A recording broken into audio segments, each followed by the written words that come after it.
आप में से कितने लोगों ने ये बार बार सुनी है कि तुझ में तो बहुत एटीट्यूड है, तू तो बहुत एटीट्यूड शो करती है, तुझे तो बात करने का तरीका भी नहीं आता।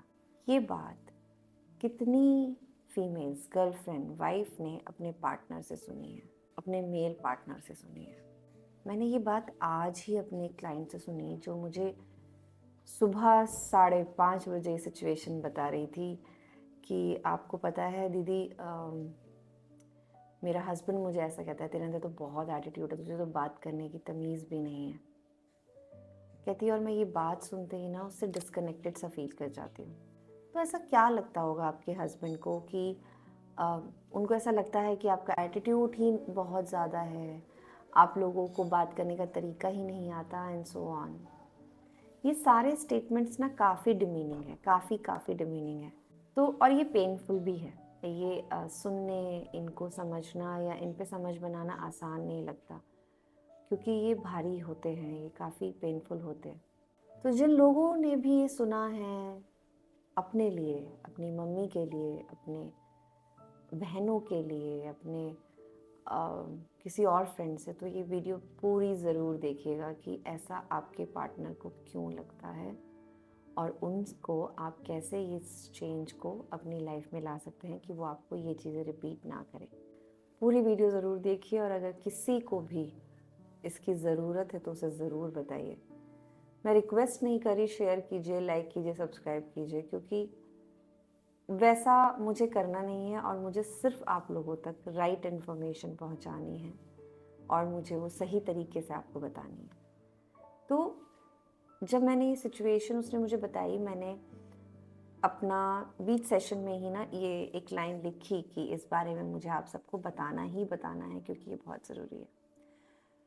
तो आपके मेल पार्टनर का ऐसा बोलने के बहुत सारे कारण हैं, जिसमें एक कारण ये है, तो मैं सारे कारण बताऊंगी और फिर आप क्या करेंगे आपको वो भी बताऊंगी। तो उनके कारण है, जब आप उनकी बात नहीं मानेंगे तो उनको ऐसा लगेगा एटीट्यूड है। जब आप उनसे, उनके घर वालों की बात नहीं मानेंगे तो उनको लगेगा ऐसा आपका एटीट्यूड है। जब आप बहुत चिल्लाएंगे, जो बात नॉर्मली की जा सकती है उस पे भी चिल्ला के बात करेंगे या इरिटेट होके बात करेंगे, तो भी उनको ये लग सकता है। उनको ये तब भी लग सकता है जब आप काफ़ी डिमांडिव हैं और चीज़ें हर वक्त डिमांड पे ही ख़त्म होती हैं, कलेश पे ही ख़त्म होती है। और उनको ये तब भी लग सकता है जब आप किसी की बात नहीं सुनती और जब सिर्फ और सिर्फ चीज़ें आपके हिसाब से होनी चाहती हैं। तो देखो, इसमें 3 या 2 फैक्टर्स ऐसे थे जो उनकी तरफ से डिमांड है, बाकी चीज़ें थोड़ी सी हमारी तरफ है। तो रेशियो अगर मैंने 5 बताए हैं तो रेशियो 3:2 या 3:2 ऐसे ही एक रेशियो बनता है। लेकिन इन सब का ओवरऑल सोल्यूशन क्या है? सोल्यूशन से पहले ये समझिए कि अगर आपका पति एग्रेसिव है तो वो ये बात कहेगा तब जब आप उसकी बात नहीं मानेंगे।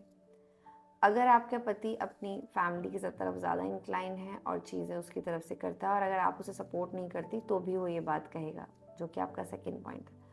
अगर आप कुछ पहले से ही सोच के आई हैं जो आपकी चीज़ें नहीं हो रही है तो भी आप एटीट्यूड शो करेंगे और वो परसीव कर लेगा।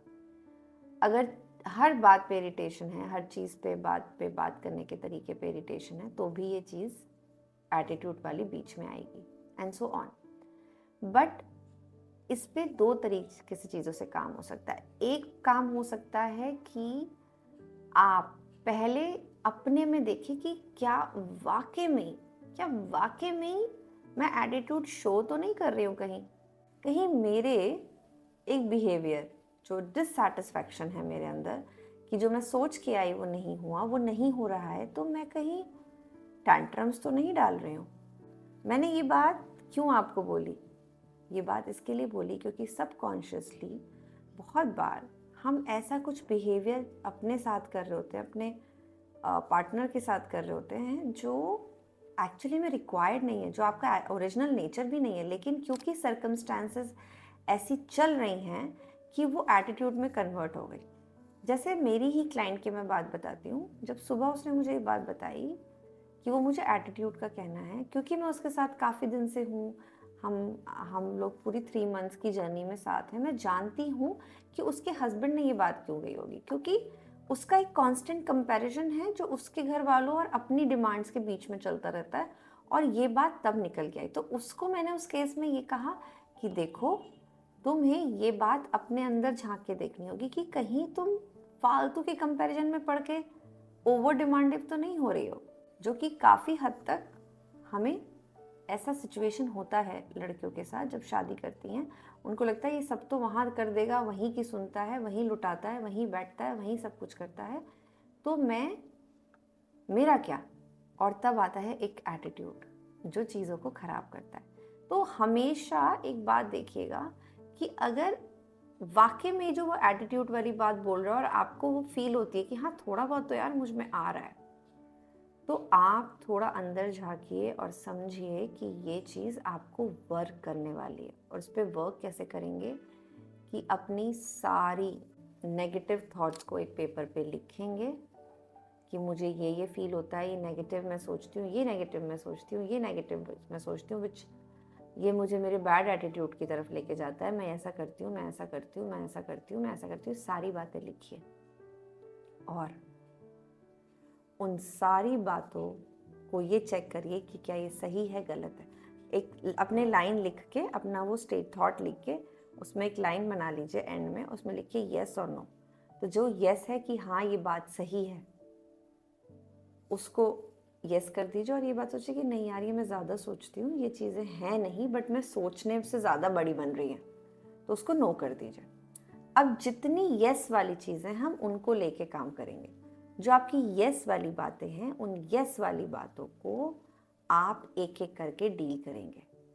अगर आपको लगता है कि आपके पति ज़्यादा ही इन्वेस्ट कर रहे हैं, मैं अपनी क्लाइंट का ही एग्जाम्पल लेके चल रही हूँ, अगर उसकी इनसिक्योरिटी ये है कि उसके हस्बैंड ज़्यादा ध्यान दे रहे हैं अपने घर वालों पे, और इस बात से उसके अंदर एटीट्यूड, डर आ रहा है, डर से एटीट्यूड आ रहा है, और फियर आ रहा है, फियर से वो ओवर रिएक्शन दे रही है, तो जितने भी येस वाली चीज़ें हैं उनको एक एक को हम एक्नॉलेज करके सॉल्व करेंगे, जैसे हमने आज उसके साथ किया।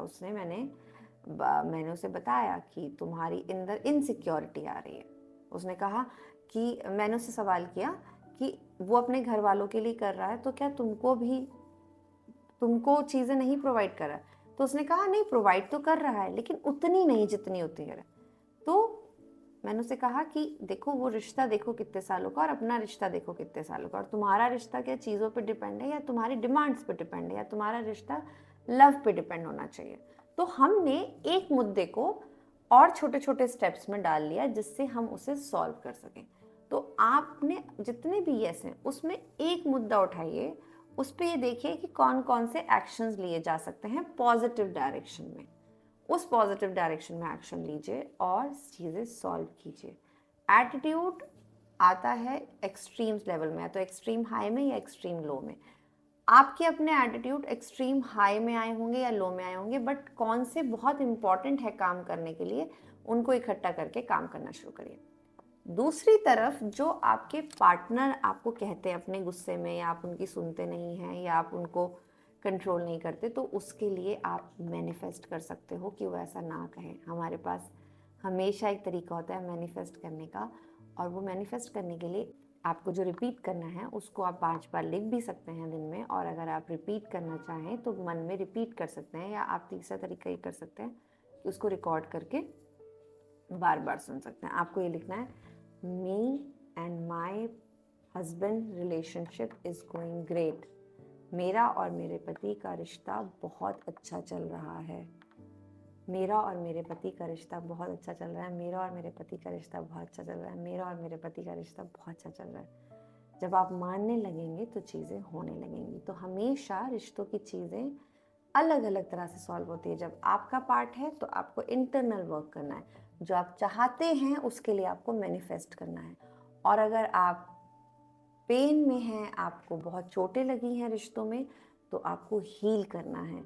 अगर आपको डायरेक्शन, अपने आप को, पूरे रिश्ते को इन सब के साथ चेंज करना है, तो आपको अपने आप को ट्रांसफॉर्म करना है।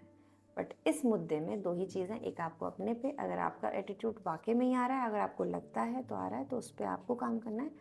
एक्सटर्नल के लिए, जो पति की तरफ से आपको ठीक करना है, उसके लिए आपको मैनिफेस्ट करना है। और ये दोनों चीज़ करके आपको मुझे बताना है कि कितना आप पे ये वर्क कर रहा है, सो दैट मैं आपको और भी मैजिकल चीज़ें यहाँ पे दे पाऊँ। और अपने सवाल ज़रूर कमेंट बॉक्स में लिखिए।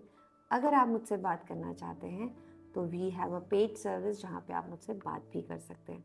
लिंक आप अगर हमारे डिस्क्रिप्शन में नहीं मिलेगा तो आप कमेंट बॉक्स में मांगिए, आपको कोई ना कोई ज़रूर वहाँ पे प्रोवाइड करा देगा। रिश्ता अच्छा रखिए, अपने आप से प्यार कीजिए, अपने रिश्ते में प्यार डालिए और खुश रहिए।